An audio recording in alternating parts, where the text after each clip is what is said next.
साल था 1973 और 14 साल का एक मिडिल क्लास का लड़का अपने परिवार के साथ कोलकाता के बड़ा बाजार में रहता था। उसके पिता और दादाजी दोनों स्टॉक ब्रोकर का काम करके अपनी जिंदगी का गुजारा किया करते थे, पर अचानक उसके पिता हमेशा के लिए उसे छोड़कर चले जाते हैं। उसके पिता की डेथ हो जाती है। वो पढ़ाई में उतना अच्छा नहीं होता है और अपने 10th क्लास के एग्जाम में भी फेल हो जाता है। अपने दादाजी के साथ रहकर उसे स्टॉक मार्केट के बारे में थोड़ी बहुत जानकारी हो जाती है। उसके अंदर ट्रेडिंग का पैशन डेवलप होने लगता है, पर उसकी उम्र अभी काफी कम थी। वक्त बीतता गया और फाइनली वो 19 साल का हो जाता है और ट्रेडिंग करना शुरू कर देता है।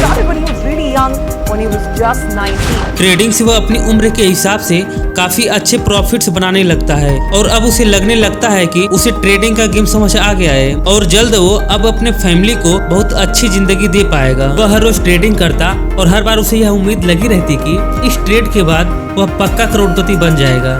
वो जितने पैसे बनाता अगले ट्रेड में सारे पैसे लगा देता और फिर और ज्यादा प्रॉफिट बना लेता था। हमेशा की तरह एक दिन उसके पास जितने भी पैसे थे उसने सारे पैसे ट्रेड में लगा दिए, इस उम्मीद में कि इस बार पक्का वो बड़ा प्रॉफिट बनाने वाला है। पर बदकिस्मती से इस बार उसे भारी लॉस का सामना करना पड़ता है और उसके सारे पैसे डूब जाते हैं। एंड सिर्फ वो अपने पैसे लॉस नहीं करता बल्कि और कर्ज में भी चला जाता है। अब उसे किसी भी तरह 15 दिन से पहले अपने इस कर्जे को भरना था। जब उसे कोई रास्ता नहीं दिखता है तो आखिर में उसने अपने इस कर्जे को भरने के लिए अपनी माँ की ज्वेलरी को सेल करना पड़ता है। उसका ट्रेडर बनने का सपना मानो टूट सा जाता है और वो डिसाइड करता है कि अब वो ट्रेडिंग को हमेशा के लिए छोड़ देगा। एक दिन अपने आसपास देखा कि कुछ लोग किराने स्टोर में 1-2 रुपए की पुड़िया बनाकर बेच रहे हैं। उसने अपनी माँ से कहा कि मैं भी यही करना चाहता हूँ। तब उनकी माँ ने डांटते हुए कहा कि बड़ा सोचो। कुछ महीने बाद वो फिर से ट्रेडिंग करना शुरू करता है और मुंबई शिफ्ट हो जाता है।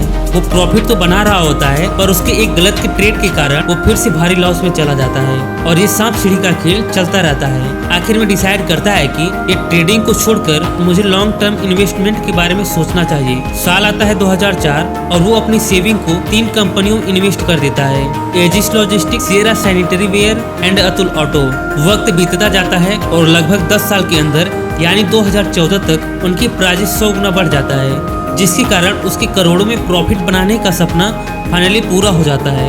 ये शख्स कोई और नहीं बल्कि आज लगभग 1723 करोड़ का मालिक, मार्केट के दिग्गज निवेशक, S investor, the director of Kedia securities, Vijay Kedia, mister Vijay Kishan Raj Kedia.